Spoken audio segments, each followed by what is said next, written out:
যেটা আপনাদের মধ্যে কাজ করে বাল্কি ইউটেরাস একটা রিপোর্ট দেখলেই ভয় পেয়ে যান। উরি বাবা, তা বাল্কি ইউটেরাস শুধু যদি বাল্কি ইউটেরাস হয় সেটা কোনো রোগ নয়। যেটা ভয় থাকে আপনাদের যে পিরিয়ডের সময় পেইন, বেশি ব্লিডিং হওয়া, তলপেটটা একটু ভারী মনে হয় ডাক্তারবাবু, আর ভীষণ গ্যাস অম্বল, এই রকম যদি হয় তখন কিন্তু মাথায় ওইটা রাখতে হয়। What mind doesn't know eyes can't see. আমার যদি মাথায় যদি না আসে আমি কিন্তু ডায়াগনোসিস মিস করব। নমস্কার দর্শক বন্ধুরা, ইমেজ বেঙ্গল হেলথ কেয়ার অনুষ্ঠানে আপনাদের সকলকে স্বাগত। জরায়ু বড় হয়ে গেছে। জরায়ু বড় যদি হয়ে যায় তাহলে কি কারণে ঠিক জরায়ু বড় হতে পারে? আচ্ছা, জরায়ু যদি বড় হয়ে যায় তাহলে অসুবিধাটা কোথায়? জরায়ু বড় তো হয়ে যেতেই পারে। এই জরায়ু বড় হয়ে গেলে আপনার কি কি সমস্যা হতে পারে? আপনি কিভাবে বুঝবেন যে আপনার জরায়ু বড় হয়ে গেছে? এটার জন্য বোঝার কি কোনো উপায় রয়েছে? জরায়ু বড় হয়ে যাবার জন্য সঠিক চিকিৎসাই বাকি। এই বিষয় বা এই প্রশ্নগুলো আমাদের দর্শক বন্ধুরা অনেক সময় করে থাকেন, আর সেই প্রশ্নের উত্তর দিতে আমরা আমাদের মধ্যে পেয়েছি স্বনামধন্য স্ত্রীরোগ বিশেষজ্ঞ ডক্টর বাসুদেব মুখোপাধ্যায়কে। স্যার নমস্কার। নমস্কার। প্রথমেই আপনাকে ইমেজ বেঙ্গল হেলথ কেয়ারে স্বাগত এবং অনেক ধন্যবাদ যে আমাকে সময় দেওয়ার জন্য। ওরে বাবা, একেবারে। তো আজকে তো আমরা আবারও চলে এসেছি অঙ্কুরন প্লুরো ফার্টিলিটি সেন্টারে, এবং আজকে আমরা খুব একটা ইন্টারেস্টিং বিষয়, যেটা দর্শক বন্ধুদের আজকের দিনে খুব বড় একটা প্রশ্ন হয়ে দাঁড়িয়েছে, যে বাল্কি ইউটেরাস। তো আমি আপনার কাছে জানবো যে স্যার এই বাল্কি ইউটেরাস ব্যাপারটা কি আসলে? আপনারা জানেন নাকি বাল্কি ইউটেরাস ব্যাপারটা কি? আমিও জানি না, তার মানে বলতে পারি, বুঝিয়ে দিতে পারি কি হয়। যেটা আপনাদের মধ্যে কাজ করে বাল্কি ইউটেরাস একটা রিপোর্ট দেখলেই ভয় পেয়ে যান। অনেকজন এসে বলেছেন আমাকে তো বলেছে বাল্কি ইউটেরাস। বাল্কি কথাটার বাংলা শব্দ হচ্ছে একটু বড়, বাল্কি মানে একটা মেয়ে বাল্কি বলা হয়, সে একটু মোটা সোটা হলে সেটাও বাল্কি। তা বাল্কি ইউটেরাস শুধু যদি বাল্কি ইউটেরাস হয় সেটা কোনো রোগ নয়, সেটা কোনো রোগ নয়। যেটা ভয় থাকে আপনাদের যে এর মধ্যে কোনো আবার কিছু লুকিয়ে আছে নাকি, ক্যান্সারের দিকে যাবে কি না, একেবারেই না। প্রথম কথা হচ্ছে যার দুটি বাচ্চা হয়েছে আর যার কিছু বাচ্চা টাচ্চা হয়নি, তার ইউটেরাসের থেকে ওই যার দুটি বাচ্চা হয়েছে তার ইউটেরাসটা একটু বড় হবে। আলট্রাসোনোগ্রাফি করতে গেলেই সে একটু বাল্কি বলবে, তার মানে কি সে একটা সাংঘাতিক কাণ্ড নয় তো? ঠিক সেই রকমই বেশিরভাগ ক্ষেত্রে দেখা যায় এই বাল্কি ইউটেরাসের সঙ্গে অন্য কিছু আছে। ধরো এইবার ইউটেরাসের মতো তাতে অনেকগুলো ছোট ছোট টিউমার গজিয়েছে, দিয়ে সেটা বড় হয়েছে। তো সেই রিপোর্টে লিখলো bulky uterus with multiple small fibroids. আমি আগে একবার বলেছিলাম সাথে তোমাকে, এই ফাইব্রয়েডস মানে এটা হচ্ছে বিনাইন টিউমার, এর থেকে ক্যান্সার কিছু হয় না। তো এমনিতে লোকে ভয় দেখায়, ওরে বাবা এই তো টিউমার হয়েছে, বাল্কি হয়ে গেছে ইউটেরাসটা, চলুন আপনার অপারেশন করতে হবে। No no. তো এই জিনিসটা বুঝতে হবে কেন বাল্কি। একটা রোগ আছে যেখানে সত্যি বাল্কি ইউটেরাস হয় এবং সেটা খুব কষ্ট দেয় আপনাদের। পিরিয়ডের সময় পেইন, বেশি ব্লিডিং হওয়া, সেই ব্যাপারটা হচ্ছে অ্যাডিনোমায়োসিস। মানে আমাদের ভাষায় ইউটেরাসের ভেতরের লাইনিংটাকে বলে এন্ডোমেট্রিয়াম। সে যখন মাসল কোটের মধ্যে ঢুকে পড়ে তখন যে কন্ডিশনটা হয় তাকে বলে অ্যাডিনোমায়োসিস। তাতে কিন্তু বাল্কি ইউটেরাস হয়। তা এই জিনিসটা হচ্ছে বাল্কি ইউটেরাসের একটা রোগ, এই অ্যাডিনোমায়োসিস। অ্যাডিনোমায়োসিসটা হচ্ছে ওই এন্ডোমেট্রিওসিস, মানে এই এন্ডোমেট্রিয়াম যেটা বললাম তার তো জায়গা হচ্ছে ইউটেরাসের ভেতরে থাকা, সে যদি এখানে ওখানে বেরিয়ে পড়ে, ওভারির ওপরে যদি বেরিয়ে পড়ে, যেমন মেনস্ট্রুয়েশন হচ্ছে, ওভারিতে ওইখানে একটু ব্লিডিং হচ্ছে, সেগুলো জমে জমে ওভারিতে সিস্ট হয়। আর কেউ হেমারেজিক সিস্ট বলে, কেউ চকোলেট সিস্ট বলছে, আমরা এন্ডোমেট্রিওমা বলি। এই মাসল কোটে ঢুকে পড়া থেকে অ্যাডিনোমায়োসিস বললাম, তখন বাল্কি ইউটেরাস দেখা যাবে। সেইগুলো ট্রিটমেন্ট আছে, নট নেসেসারিলি কিন্তু যে বাল্কি ইউটেরাস মানে সার্জিক্যাল ট্রিটমেন্ট তা নয়, কিন্তু অ্যাডিনোমায়োসিসের মেডিকেল ট্রিটমেন্ট। আগে তো মেডিকেল ট্রিটমেন্ট, প্রথমে কিছু হোক না হোক ধরে বেঁধে সার্জারি করে দিলাম, এটা নয়। আর আপনারা ওই ভয়টা পাবেন না। বাল্কি মানেই যে খারাপ কিছু তা নয়, এর থেকেই যে ক্যান্সার হবে তা নয়। ডাক্তারবাবুরা আপনাদের বুঝিয়ে বলবে না হলে আপনি এখানে প্রশ্ন করবেন, ও সব বলে দেবে আমাকে জিজ্ঞেস করে, কিংবা আমাকে এরকম পাশে বসিয়ে। একেবারেই স্যার। স্যার একদমই, মানে এই যে কথাটা আপনি বললেন যে যে ভয়টা এখন প্রত্যেকেই পাচ্ছে যে বাল্কি ইউটেরাস মানে আমার একটা বড় কিছু হয়ে গেছে, আমার ক্যান্সার হয়ে গেছে, আমার হয়তো পরবর্তীকালে লাইফে আরও বেশি কোনো সমস্যা হতে পারে। তো আপনি তো অনেকটাই আশ্বাস দিলেন যে এটা এমন কোনো বড় কিছু নয়।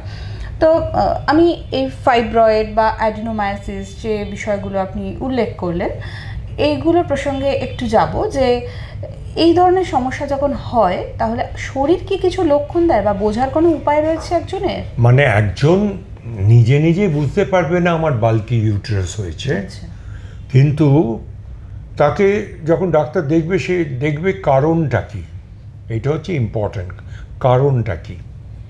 বাল্কি ইউটেরাস, শুধু বাল্কি ইউটেরাস বলে তো কিছু হয় না, তার সঙ্গে বললাম আনুষঙ্গিক সিমটমস বা সাইন্স আমরা যেগুলো দেখে বুঝি। যদি বাড়িতে হিস্ট্রি থাকে ক্যান্সারের, বিশেষ করে ইউট্রাইন ক্যান্সারের, তাহলে একটুখানি সাবধানতা নিতে হয়। তখন বেশি ইম্পর্ট্যান্ট হয় আমার ইউট্রাসের ভেতরের লাইনিংটা দেখা, সেটা কতটা পুরু। অ্যাজ এ হোল ইউট্রাসটা বাল্কির থেকেও ইম্পর্ট্যান্ট হচ্ছে ভেতরের লাইনিংটা কতটা পুরু। সেটা যদি খুব ঠিক হয়, তখন সেই এন্ডোমেট্রিয়ামটা আমরা একটু নিয়ে বায়োপসি করে দেখি যে ঠিক আছে কি না। এই বায়োপসি কথাটা বললে আবার ভয় পাবেন না, বায়োপসি মানে ক্যান্সার নয়। বায়োপসি মানে হচ্ছে আন্ডার দ্য মাইক্রোস্কোপ দেখা, যেটা তুমি জানো। তো সেই আন্ডার দ্য মাইক্রোস্কোপ দেখে আমরা বুঝতে পারবো যে এর মধ্যে কিছু গণ্ডগোল আছে কি না। গণ্ডগোল থাকলে হয়তো সার্জারি লাগবে, কিছু না থাকলে কিছু করতে হবে না, ট্রিটমেন্ট চলবে। একদম। স্যার একটু তাহলে ট্রিটমেন্টের প্রসঙ্গে আসি, যে আপনারা ট্রিটমেন্টটা কিভাবে শুরু করেন? ঘরোয়া উপায়ে কোনো উপায় রয়েছে স্যার? মানে ঘরোয়া উপায়ে কোনোভাবে লাইফস্টাইল মডিফিকেশন করে কিছু করা যায়? লাইফস্টাইল মডিফিকেশন আজকাল সবসময় বলছি, কারণ যারা যদি খুব বাল্কি হয়, মোটা সোটা মহিলা উইথ বাল্কি ইউট্রাস, তার প্রবলেম আরও বেশি দেন যে একটা রোগাশোকা মহিলার বাল্কি ইউট্রাস। তো bulky uterus as a whole বললাম, এটাকে একটা ডিজিজ পর্যায়ে ফেলে দেওয়ার নয়। আচ্ছা, ওকে, তখন ট্রিটমেন্টটা হয় ডিপেন্ড করে কোনটা। যদি অ্যাডিনোমায়োসিস হয়, তার নানা রকম ওষুধ বেরিয়েছে আজকাল, তা সেই দিয়ে আমরা চিকিৎসা করি। আর যদি অন্য কিছু হয়, যে টিউমার আছে, যে টিউমারটা হয়তো খারাপের দিকে যাবে, কিংবা বয়স হয়ে গেছে, তাকে সিমটম হচ্ছে, মানে ওই টিউমারের সঙ্গে বাল্কি ইউটারের সঙ্গে ব্যথা এবং ব্লিডিং বেশি হচ্ছে, তার সার্জারি লাগবে, তা হয়তো ইউটারেসটা বাদ দিতে হবে। আজকালকার দিনে তো বেশিরভাগ ইউটারেসই আমরা ল্যাপারোস্কোপ করে বার করি, ওই টেলিস্কোপিক অপারেশন। তো সেটা করতে খুব একটা কষ্ট নেই, 2-3 দিনের মাথায় ছুটি হয়ে যায়। তো এগুলো করতে হতে পারে, কিন্তু ট্রিটমেন্টও আছে। আমি যেটা বললাম মেডিকেল ট্রিটমেন্ট। আর যেটা আগেও বলেছি, ফাইব্রয়েড শুধু যদি থাকে একটা অন্য কোনো কারণে পেটে ব্যথা হচ্ছে, কোনো ডাক্তারবাবু বলেছেন সারা পেটের একটা আলট্রাসোনোগ্রাফি করে নিয়ে এসো, তো তাতে দেখা গেল একটা বাল্কি ইউট্রাস হতে ছোটো টিউমার বলেছে, সেটাতে ভয় পাওয়ার কিচ্ছু নেই, সাবধানে কিছুই করতে হবে না। এইটি হচ্ছে সত্য কথা। এই জিনিসগুলো ভেবে নিয়ে তখন সেই অ্যাপ্রোচটা, সেই কথাটা পেশেন্টকে জানানো, সেটাই আমাদের কর্তব্য। একেবারে। স্যার আরেকটা বিষয় হচ্ছে যে অনেকের খুব গ্যাস আর অম্বলের প্রবলেম হয়। তো এই গ্যাস অম্বলের প্রবলেমের সঙ্গে আপনি যে বাল্কি ইউটেরাস নিয়ে আমাদের এতটা সুন্দর করে বোঝালেন, এর কোনো যোগাযোগ রয়েছে স্যার? বাল্কি ইউটেরাসের সঙ্গে কিছু নেই, কিন্তু এখন যেটা খুব ইম্পর্ট্যান্ট, এই যে সিমটমগুলো হয়, তার সঙ্গে যদি ওভারিয়ান সিস্ট থাকে, ওভারিতে সিস্ট থাকলে এই সিমটম হতে পারে। এবং এই সিমটম হলে, ওভারিতে যদি সিস্ট থাকে আর পেটে যদি একটু জল থাকে, তার ক্যান্সার হওয়ার চান্সটা খুব বেশি। ওভারি যেহেতু মানে ভেতরে থাকে পেটের মধ্যে, মানে একদম পেলভিসের মধ্যে, ডায়াগনোসিস করা খুব শক্ত। আচ্ছা, ইউট্রাসের মুখটা বাইরে থেকে দেখা যায়, তাকে থেকে সোয়াব নিয়ে দেখলাম, যাকে প্যাপসমিয়ার বলে, কিন্তু ওভারি ডায়াগনোসিস করতে দেরি হয়ে যায়। কিন্তু এই অম্বল যেটা তুমি বললে, গ্যাস অম্বল হ্যানা তানা হচ্ছে, ইনডাইজেশন হচ্ছে, দিনের পর দিন মেডিকেল ট্রিটমেন্ট চলছে, তাকে কিন্তু ওভারিটা দেখা উচিত। কারণ আমরা অনেক জীবনে দেখেছি ওভারিয়ান সিস্ট হয়েছে, মানে টার্নিং টু ম্যালিগন্যান্সি, সেইখানে এরকম সিমটম হচ্ছে। সিমটমটা কিন্তু পেটের থেকে কিছু নেই, ব্লিডিংয়ে কিছু নেই, তলপেটটা একটু ভারী মনে হয় ডাক্তারবাবু, আর ভীষণ গ্যাস অম্বল। এই রকম যদি হয় তখন কিন্তু মাথায় ওইটা রাখতে হয়। অদ্ভুত একটা আমাদের কথা আছে জানো, what mind doesn't know eyes can't see. আমার যদি মাথায় যদি না আসে আমি কিন্তু ডায়াগনোসিস মিস করবো। ঠিক তাই, একদম স্যার, সত্যি কথা বলেছেন। স্যার আরেকটা ব্যাপার হচ্ছে যে এই যে বাল্কি ইউটেরাস নিয়ে আমরা এখন কথা বলছি, যে যাদের ধরুন প্রেগনেন্সি হয়ে গেছে বা প্রেগনেন্সি প্ল্যানিং যাদের কমপ্লিট হয়ে গেছে, তাদের কি এটা হবার চান্স বেশি তুলনামূলকভাবে যারা অল্প বয়সী তাদের তুলনায়? হ্যাঁ, বেশি, তার তুলনায় বেশি। আর একটা যেটা আমরা দেখেছি আর কি, সিজারিয়ানের পরে চান্সটা একটু বেশি। তো নট নেসেসারিলি সকলের ধরে ধরে ট্রিটমেন্ট করতে হচ্ছে। অনেকে তো জানেই না তার বাল্কি ইউটেরাস আছে, অনেকে জানেই না, ওই ইনভেস্টিগেশন করে ধরা পড়ে। কারণ শরীর দিয়ে তো সে বুঝবে না যে আমার ইউটেরাসটা বাল্কি হচ্ছে, অন্যান্য সিমটমস দিয়ে। এবং তখন যখন আমরা এক্সামিনেশন করি, বিশেষ করে ট্রান্সভেজানাল সোনোগ্রাফি, আচ্ছা, আমাদের কাছে এটা ভীষণ ইম্পর্ট্যান্ট একটা টুল। এটা দিয়েই আমরা সব কিছু দেখতে পাই, সেইটা দিয়েই আসল ডায়াগনোসিসটা হয়। একদম। স্যার আমি আরেকবার একটু স্পেসিফিক্যালি লক্ষণের ব্যাপারটা নিয়ে আসছি আপনার কাছে, যে সাধারণত এই ধরনের প্রবলেমের ক্ষেত্রে যন্ত্রণা, ব্যথা, কি হয় বা তাই তো? পিরিয়ডসের প্রবলেম বা হ্যাঁ। গোলমাল, এই যে এটা ডিপেন্ড, যেটা বললাম অ্যাসোসিয়েটেড প্রবলেমটার ওপর ডিপেন্ড করে, শুধু বাল্কি ইউটেরাস না, কিন্তু অ্যাসোসিয়েটেড এই সিমটম হতে পারে। এক হচ্ছে পিরিয়ড, পেইনফুল পিরিয়ড। দ্বিতীয় কথা হচ্ছে বেশি পিরিয়ড। তৃতীয় কথা হচ্ছে ইররেগুলার পিরিয়ডস। চতুর্থ কথা হচ্ছে যখন মেনস্ট্রুয়েশন চলে তখন পায়খানা করতে, পেচ্ছাপ করতে খুব কষ্ট হয়, তখন ডিপ ইনফিলট্রেটিং এন্ডোমেট্রিওসিস বলি আমরা, DIE। এটাও কিন্তু ওই এন্ডোমেট্রিওসিসের মধ্যেই যাচ্ছে। তো এই সিমটমসগুলো যখন হয়, শুধু কিংবা কারোর আর কিছু সিমটম নেই, হঠাৎ এমনি ঠিক ছিল, পিরিয়ডটা ইরেগুলার হতে আরম্ভ করলো এবং একটু ফ্লোটা বেশি হচ্ছে, ডাক্তারের কাছে সব পরামর্শ নিতে হবে। তখন আমরা একটা TVS করলেই কিন্তু ডায়াগনোসিস করে ফেলতে পারি। আচ্ছা, এবং আর্লি ট্রিটমেন্ট ইজ মেডিসিন। একদম। কখনোই যে ঝাঁপিয়ে পড়ে সার্জারি করতে হবে, ইউট্রাস বাদ দিতে হবে, তা মোটেই নয়। মেডিসিন অনেক আছে, প্রথমে মেডিসিনাল ট্রিটমেন্টই করা হয়। একেবারে। স্যার এই যে আপনি বললেন না, অনেকের প্রচণ্ড ভয় থাকে যে বাল্কি ইউটেরাস মানে আমার ক্যান্সার হয়ে গেছে, আর একটা হচ্ছে বাল্কি ইউটেরাস মানে আমার সার্জারি করে ইউটেরাসটা বাদ দিয়ে দিতে হবে। এই ইউটেরাস বাদ দেওয়ার ভয়টাও কিন্তু খুব বেশি মারাত্মক হয়ে যায়। হ্যাঁ, একটা দেশের বলবো না নাম, সে দেশে যত পেশেন্ট দেখি তখন তারা এসে বলে ওই ইউটেরাস বাদ দিতে বলা হয়েছে। তো সবাই যদি হিস্টেক্টমি করে দেওয়া হয় তাতে আর ইউটেরাস থাকবে না কারোর। তা এটা তো আর প্রোফাইল্যাক্সিস করার জিনিস নয়। আমি অনেককে বলি, আমার তো বয়স হয়ে গেছে, বাদ দিয়ে দিন না ডাক্তারবাবু। আমি বললাম তাহলে তুমি জন্মের সময় কেন বলোনি আমার টনসিলটা আর অ্যাপেন্ডিক্সটা বাদ দিয়ে দিন, ওটা তো আমার কোনো কাজে লাগছে না ডাক্তারবাবু। একেবারে। এটা খুব একটা গুরুত্বপূর্ণ দিক। লাস্টলি যেটা বলার, যে যারা ধরুন এখনও ফ্যামিলি প্ল্যানিং করতে চান অথচ তার বাল্কি ইউটেরাস ধরা পড়লো, প্রেগনেন্সি করতে গেলে বা প্রেগনেন্সি নিতে গেলে সেরকম কোনো অসুবিধা হয় বাল্কি ইউটেরাসে?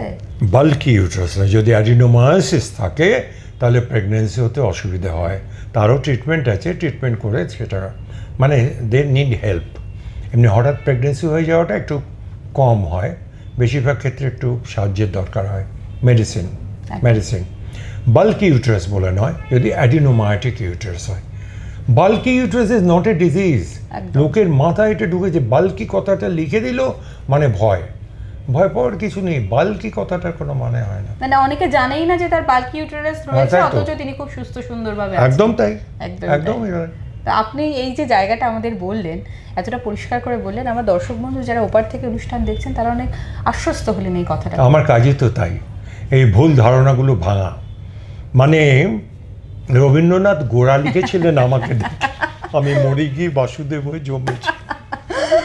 স্যার লাস্ট যেটার একটা ব্যাপার, সেটা হচ্ছে ফুড এবং লাইফস্টাইল, যেটা আমরা আজকে দর্শক বন্ধুরা বারবার জানতে চান, কি খাবো, কীরকম লাইফ লিড করব যাতে আমার এই ধরনের সমস্যা যেগুলো আপনি বললেন যে বাল্কি ইউটেরাস, তার সাথে ফাইব্রয়েড, তার সাথে অ্যাডিনোমায়োসিস, এই প্রবলেমগুলো থেকে আমি বাঁচতে পারি, বা যদি বা আমার হয়ে যায় তাহলেও আমি যেন রক্ষা পেতে পারি, কিছু আছে উপায়? সাথে প্রত্যেকেই এই নিয়ে আলোচনা করে, আর আমার ঘর থেকে বেরিয়েই সব ভুলে যায়, গিয়ে নিচে নেমে জাঙ্ক ফুড খায়, বুঝেছো? এই অঙ্কুরন প্লুরোর নিচে একটি সুন্দর দোকান আছে, সেখানে গিয়েই জাঙ্ক ফুডগুলো খায়। তো এই বলে কোনো লাভ নেই। It's so difficult lifestyle modification করতে। আমরা ভীষণভাবে বলি, বিশেষ করে ইয়াং মেয়েদের, কিন্তু তার কতটা কর্ণপাত করে আমার কথায় আমি জানি না। স্যার, একদম sir, and it is so important. একদম। কেউ এক্সারসাইজ করে না, জাঙ্ক ফুড খাওয়ার একটা ট্রিমেন্ডাস একটা প্রবণতা হয়েছে। আর তাছাড়া ওই হয় ল্যাপটপ, তা নয় ওই ফোনটা নিয়ে কুচুর কুচুর করা। সো না, ব্রেনও কাজ করছে না, বডিও কাজ করছে না, বাজে খাচ্ছে, তাতে আর কী হবে শরীরে? একদম স্যার, আমার মনে আছে আপনি খুব সুন্দর একটা কথা বলেছিলেন যে যারা এক্সারসাইজ নিয়মিত করতে পারছেন না বা যারা হাঁটতে পারছেন না বা বিভিন্ন কারণে, বাড়িতে মিউজিক চালিয়ে নাচুন। এর থেকে বোধহয় সহজ উপায় আর কিছু নেই, যেটা আর কিছু ওয়েট লস এবং আমাদের শরীরটা ভালো রাখতে মনটাও ভালো থাকবে। মনটাও ভালো থাকে, একদমই তাই। তো সব শেষে স্যার, একদম লাস্টে, যে বাল্কি ইউটারাস নিয়ে যে এত কিছু মিথ রয়েছে, সেই জায়গা থেকে আপনি আমার দর্শক বন্ধুদের একটা ছোট্ট মেসেজ দিন। ওই তো, আশা করি বাল্কি ইউটারাসের ব্যাপারটা মাথা থেকে গেছে এখন। বাল্কি মানে ডিজিজ নয়, এটা একটা সিমটম। ইউটারাসটা একটু বড় হওয়া নানা কারণে হতে পারে। আপনার দুটো বাচ্চা হয়েছে, তারপরে ইউটারাসটা একটু বড় হবে, আলট্রাসোনোগ্রাফি করে দেখা গেল অমনি ডিজিজ, ক্যান্সার। এসব ভুল ধারণাগুলো বাদ দিন। বললাম তো, গোড়া গোড়া এসব ভাঙছি, এগুলো বাদ দিতে। Thank you sir, thank you very much. তো দর্শক বন্ধুরা, আপনারা জানেন যে যখন আপনাদের জীবনে কোনো জটিল সমস্যা আসে এই রকম ক্ষেত্রে, তো আপনারা সবাই চান যে এমন একজন মানুষের সান্নিধ্যে যাতে আমি আসি, আপনারাও আসেন, আর সত্যি কথাটা, একদম সঠিক কথাটা আপনাদের সামনে তুলে ধরি। তো আজকে আমার সেটাই প্রচেষ্টা ছিল। আশা করি আমি সেই প্রচেষ্টা পূরণ করতে পারলাম। ভবিষ্যতে যখন আবার এরকম সমস্যা হবে, অবশ্যই আপনারা আমাকে জানাবেন যে আপনারা এই বিষয়টা নিয়ে জানতে চান। আমি অবশ্যই ডাক্তারবাবুকে অনুরোধ জানাবো এরকমভাবেই অঙ্কুরন পুরো ফার্টিলিটি সেন্টারে এসে যাতে আমরা বিভিন্ন ধরনের স্ত্রীরোগ সংক্রান্ত, আইভিএফ সংক্রান্ত একাধিক নানা রকম জটিল সমস্যা আজকের দিনে মহিলাদের, সেইগুলো নিরসনের জন্য রাস্তা খুঁজে পাই, কারণ আমাদেরকে ভালো থাকতে হবে। Thank you sir, thank you very much. Most welcome. ভালো নমস্কার। থাকবেন। নমস্কার।